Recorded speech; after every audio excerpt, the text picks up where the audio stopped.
महाराष्ट्राच्या राजकारणातून सर्वात मोठी आणि खळबळजनक बातमी आता महाराष्ट्राच्या राजकारणात सध्या वावळत सुटली आहे. चर्चा एकाच गोष्टीची आहे, ती म्हणजे चाणक्य नीती वापरणारे देवेंद्र फडणवीस भाजपचे नेते आणि दुसऱ्या बाजूला राजकारणातील दुसरे चाणक्य म्हणून ओळखले जाणारे शरद पवार या दोन्ही धुरीणांच्या खेळामध्ये आता एक मोठं वळण येताना दिसतंय. अजितदादांच्या निधनानंतर राष्ट्रवादीची धुरा सुनेत्रा वहिनींच्या खांद्यावरती आली हे सर्वांनाच माहिती, पण आता बातम्या येत आहेत की सुनेत्रा पवारांच्या गटातील काही आमदार पुन्हा शरद पवारांच्या संपर्कात आहेत. शरद पवारांनी चाणक्य नीती आता वापरायला सुरुवात केली अशा प्रकारच्या बातम्या आता येत आहेत आणि त्यातली त्यात आता शरद पवारांचा हा डाव आहे की फडणवीसांची खेळी आहे.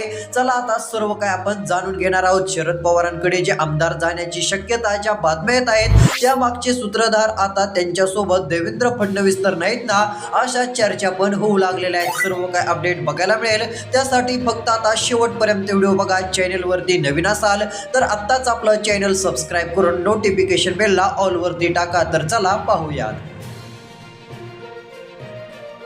बघा, महाराष्ट्राच्या राजकारणातील मोठी बातमी. शरद पवारांची वेट अँड वॉच भूमिका. सध्या जर बघायला गेलं तर शरद पवारांना राजकारणात का चाणक्य म्हणलं जातं याचं दर्शन पुन्हा एकदा घडतंय का असा प्रश्न उपस्थित होतोय. अजितदादांच्या जाण्यानंतर पक्षात मोठी पोकळी निर्माण झाली आहे. अशा वेळी सुनेत्रा पवारांकडे नेतृत्व असतानाही जुन्या आमदारांना शरद पवारांचा आडोसा अधिक सुरक्षित वाटतोय का असे प्रश्न उपस्थित होत आहेत. सोशल मीडियावर व्हायरल होणाऱ्या बातम्यांनुसार अनेक आमदार पुन्हा मूळ राष्ट्रवादीकडे जाण्यास इच्छुक आहेत असं देखील सांगण्यात येत आहे. त्यानंतर काही बातम्या अशा पण येत आहेत की शरद पवारच खरे चाणक्य. शरद पवार चाणक्य नीती वापरून पुन्हा एकदा विजय मिळवणार म्हणजे वेगवेगळ्या बातम्या सध्या आपल्याला दिसून येत आहेत. बघा, आता देवेंद्र फडणवीस पण यामध्ये शांत बसतील का असा पण प्रश्न आहे. दुसरीकडे आता देवेंद्र फडणवीस देखील आपल्याला बघायला मिळत आहेत. बघा, ज्यांना आधुनिक राजकारणाचे चाणक्य म्हटले जाते ते म्हणजे देवेंद्र फडणवीस. त्यांना ओळखलं जातं देवाभाऊ म्हणून. फडणवीस सहजासहजी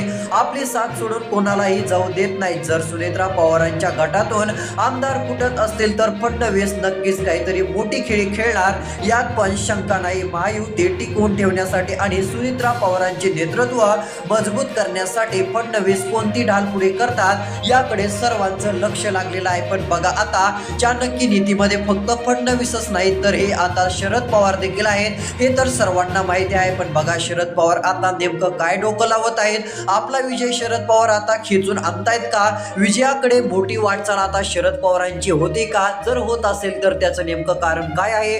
आणि इकडे महाराष्ट्राचे दुसरे चाणक्य देवेंद्र फडणवीस असं होऊ देणार का? याबाबतचा मोठा रिपोर्ट आता आपण घेऊन आलेला आहोत. मोठी माहिती एक अंदाज बघण्याचा आपण काम करणार असून आता मात्र लक्ष देऊन शेवटपर्यंत व्हिडिओ पाहत चला. बघा, आता महत्वाचं म्हणजे सुनेत्रा पवारांसमोरचं मोठं आव्हान देखील बघायला मिळत आहे. अजितदादा जाणं हा राज्यासाठी आणि पवार कुटुंबासाठी मोठा धक्का आहे. 28 जानेवारी रोजीची सकाळ त्या ठिकाणी एक बातमी आली आणि ती बातमीतून कळालं की अजित पवार राज्याचे उपमुख्यमंत्री यांच्या विमानाचा भीषण अपघात झालाय. त्यानंतर काही मिनिटात अशी बातमी आली की त्यामध्ये अजितदादा हे गंभीर जखमी आहेत. त्यानंतर पुन्हा काही मिनिटातच अशी पण बातमी आली की त्यामुळे महाराष्ट्रालाच नाही तर पूर्ण देशाला धक्का बसला. त्या बातमीत असं सांगितलं की विमान अपघातामध्ये आपल्या राज्याचे उपमुख्यमंत्री अजितदादांचा मृत्यू झालाय. पण बघा, विमान अपघात कसा झाला त्याबाबतची तुम्हाला सांगण्याचा प्रयत्न करतो. विमान अपघात होण्याची काही कारणे सांगण्यात येत आहेत. बघा, आता त्याचं मुख्य कारण म्हणजे जो रनवे आहे धुक्याची काही कारणं सांगितली जात आहेत, पण यावर विरोधक देखील प्रश्न उपस्थित करत आहेत. अशी वेगवेगळी चर्चा पण समोर आहे. आता जो ब्लॅक बॉक्स सापडला आहे त्याच्यातून कोणती माहिती समोर येणार का याकडे पण लक्ष आहे. ब्लॅक बॉक्स मधून आता नेमके काय पुरावे समोर येतील का? अजितदादांचं नेमकं शेवटचं काय बोलणं विमानामध्ये सुरू होतं का? याबाबतचे रेकॉर्डर काय बाहेर येतील का? याकडे पण सर्वांचं लक्ष लागलेलं आहे. तर चला आता आपण आपल्या मेन मुद्द्याकडे वळूयात आणि राजकीय संदर्भात जी काय माहिती समोर येते, शरद पवार आता जे काय धक्का देण्याच्या तयारीत आहेत त्याबाबतचा मोठा आढावा. बघा आता महाराष्ट्राच्या राजकारणातून मोठी बातमी. जुने चाणक्य म्हणून ओळख आहे ती म्हणजे शरद पवारांची. कारण की जुना खेळाडू हा हुशार असतोच, तो राजकारणातील असो किंवा कोणताही असो. पण बघा आता त्यातली त्यात जर विचार केला तर महाराष्ट्रामध्ये चाणक्य नीती वापरणारे शरद पवार तर आहेत, पण आता दुसरी ओळख ही कुणाला भेटले तर तशा पद्धतीची ओळख राज्याचे मुख्यमंत्री देवेंद्र फडणवीसांना भेटली. म्हणजे पहिले चाणक्य शरद पवार आणि इकडे दुसरे चाणक्य आपल्याला देवेंद्र फडणवीस बघायला मिळत आहेत. या दोघांनी महाराष्ट्रामध्ये मोठमोठ्या उलथापालथ केल्याच्या चर्चा आहेत. कारण की शरद पवारांनी देखील सत्तेसाठी आणि इकडे तिकडे काही डोकं लावणारा माणूस म्हणजे शरद पवार अशी त्यांची आधी ओळख असायची. आता इकडे देवेंद्र फडणवीसची पण चाणक्य नीती म्हणून ओळख आहे. कोणताही निर्णय आणि संयमाने काम करणारा नेता म्हणून इकडे देवाभाऊंना ओळखलं जातं, तर इकडे चाणक्य नीती वापरणारे शरद पवारांना एक राजकीय चाणक्य नीती म्हणून देखील ओळखलं जातं. बघा आता सर्वात मोठा धक्का शरद पवार देण्याच्या तयारीत आहेत का? कारण सध्या तशा हालचाली सुरू होत आहेत. काही बातम्या पण अशा आल्या की अशा स्वरूपाच्या आल्या होत्या, त्यामध्ये सांगण्यात येऊ लागलं की आता राष्ट्रवादीचे म्हणजे जे आमदार अजित पवार गटाचे होते त्या आमदारांना आता असं वाटत आहे की शरद पवारांकडे जाणं गरजेचं आहे, पण ते सगळ्यांना वाटत नाही. पण काही आमदारांना असं वाटतंय, अशा बातम्या येऊ लागल्या. पण बघा आता आमदार जसे का म्हणू लागले का त्यांना शरद पवारांकडे जायचंय याबाबत देखील मोठी माहिती आपण बघणार आहोत. बघा आता सध्या स्थितीला सुनेत्रा पवारांसमोरचं मोठं आव्हान आपल्याला दिसतंय. अजितदादांचं जाणं हे राज्यासाठी आणि पवार कुटुंबासाठी सर्वात मोठा धक्का बसलेला आहे. सध्या स्थितीला सुनेत्रा पवारांच्या हाती सत्ता सूत्रे आहेत. त्यांनी आता अजित पवारांचं निधन झालं, मग आता उपमुख्यमंत्री पदाचा पदभार हा इकडे सुनेत्रा पवारांकडे बघायला मिळत आहे. आणि सुनेत्रा पवार ह्या राज्याच्या आता पहिल्या महिला उपमुख्यमंत्री म्हणून त्यांना पदभार देखील भेटलेला आहे. बघा आता त्यांच्याकडे मोठं पद आलेलं आहे, उपमुख्यमंत्री महाराष्ट्र राज्याचा. म्हणजे हे एक सर्वात मोठं पद देखील मानलं जातं. बघा आता हेच पद सुनेत्रा वहिनी यांच्याकडे गेलेलं आहे असं देखील आता पवार कुटुंबातील बरेच लोक म्हणत आहेत. बघा त्यातली त्यात आता राजकारण हे भावनांवर नाही तर आकड्यांवर चाललंय. आमदारांची ही कथित घरवापसी जर खरंच झाली तर सुनेत्रा पवारांच्या नेतृत्वावर प्रश्नचिन्ह उभा राहील का, असा प्रश्न देखील आता उपस्थित होऊ शकतो. शरद पवार आपल्या मोठ्या मनाचं दर्शन घडवत पुन्हा सर्वांना एकत्र घेतील का, याकडे देखील आता सर्वांनी लक्ष घेतलेलं आहे. बघा आलेल्या माहितीनुसार आता सगळीकडे एकच चर्चा होत आहे आणि ती म्हणजे चाणक्य नीती वापरून शरद पवार आता इकडे अजित पवार गटातील आमदार घेणार आहेत. बघा एक बातमी तर अशी आली की 30 का 33 आमदार आता शरद पवारांकडे जे आहे ते जाण्याची शक्यता आहे व शरद पवार आता इकडे घेणार आहेत असं त्या व्हिडिओमध्ये त्या बातमीमध्ये सांगण्यात आलेलं आहे. मग आता त्या मागचं सत्य काय आहे, तसं खरंच होऊ शकतं का की तसं आता व्हायला सुरुवात झाली, याबाबतची देखील मोठी माहिती, मोठा खुलासा आता समोर येऊ लागलेला आहे. ती माहिती बघण्यासाठी मात्र आता तुम्ही शेवटपर्यंत 2 मिनिटं वेळ काढून व्हिडिओ बघण्याचं काम करत चला. तर चला आता सर्व काय अपडेट या ठिकाणी आपण पाहण्याचं काम करूयात.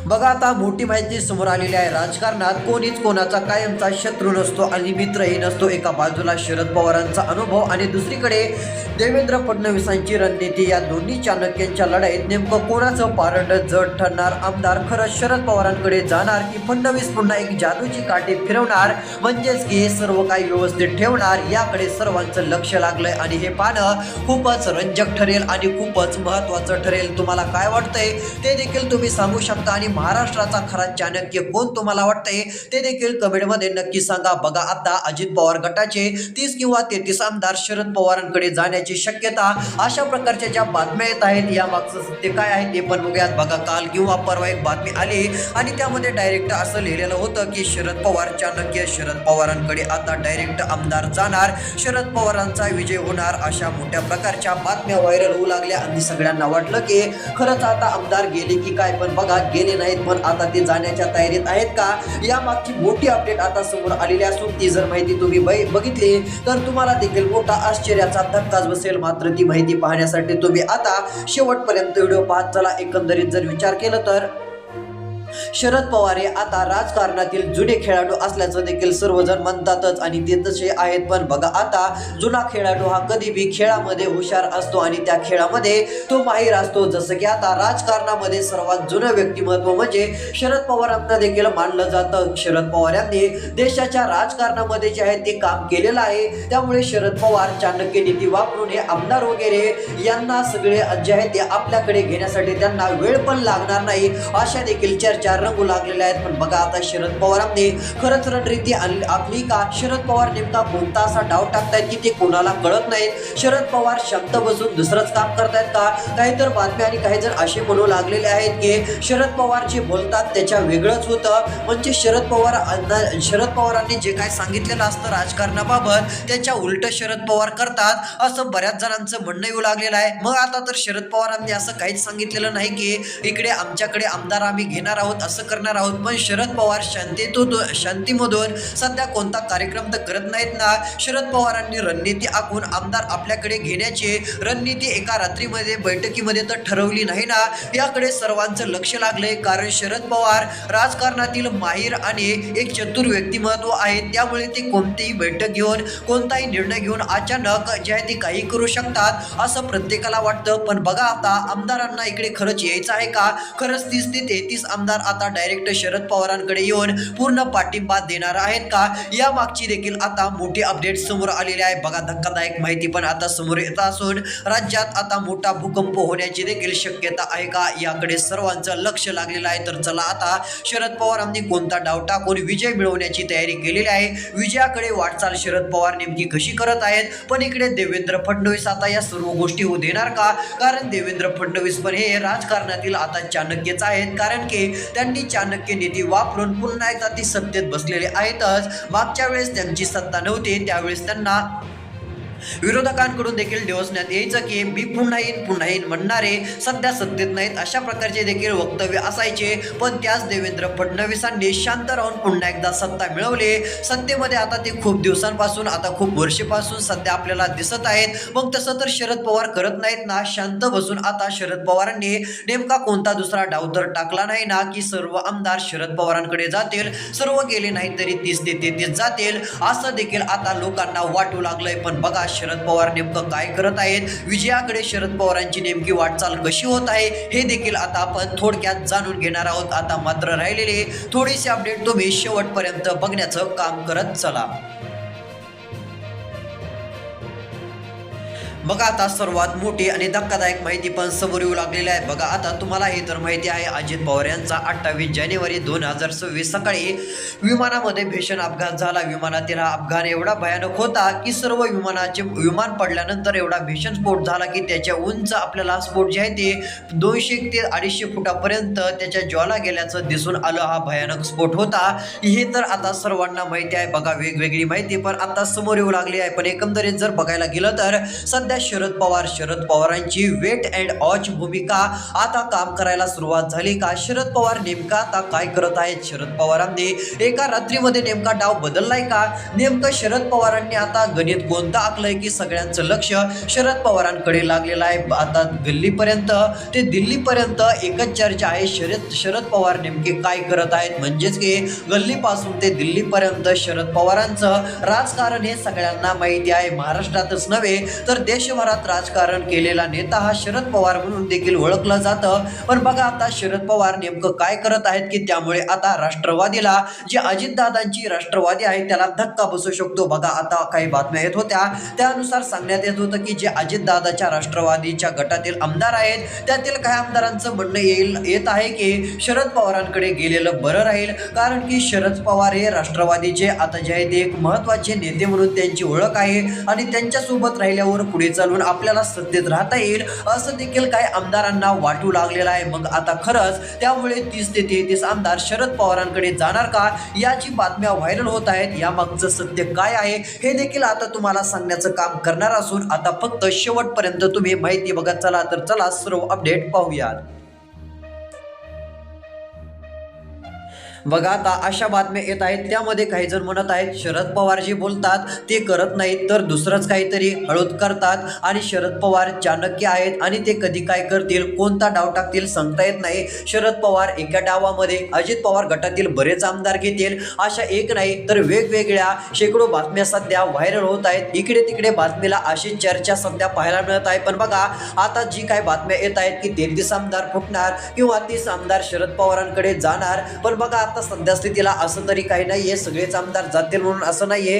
एकाच दुसऱ्या ठिकाणी आता आपापला आमदारांचा वैयक्तिक निर्णय असतो, तो कोणता निर्णय कधी घेतील हे पण सांगता येत नाही. आता आपण राजकीय अपडेटकडे लक्ष देणारच आहोत. जर आता राजकीय आमदारांनी खरंच शरद पवारांना इकडे जर अजितदादांच्या आमदारांनी काही पाठिंबा दिला त्याबाबतची पण अपडेट आपण देणारच आहोत. पण इकडे देवेंद्र फडणवीस पण आहेत, त्यांचं पण लक्ष राजकारणावर असतं. ते पण एक हुशार व्यक्तिमत्व म्हणून राजकारणात ओळखले जातात, ते पण असं होऊ देतील म्हणून सांगता येत नाही. त्यामुळे आता दोन्ही चाणक्यांची सध्या लढाई तर सुरू नाही ना, असा मोठा प्रश्न देखील पडलेला आहे. बघा आता सध्या तरी एकंदरीत विचार केला तर सूत्रांकडून आलेल्या माहितीनुसार आपण अपडेट दिलेले आहे आणि हे एक अंदाजित अपडेट आहे, म्हणजेच की राजकारणात काय होऊ शकतं याबाबतचा एक छोटा मोठा अंदाज देण्याचं देखील आपण काम केलेलं आहे. त्यामुळे अंदाज म्हणूनच ही माहिती बघावी. अशाच अपडेटसाठी चॅनलला सबस्क्राईब करा, नोटिफिकेशन बेलला ऑलवरती टाका. धन्यवाद.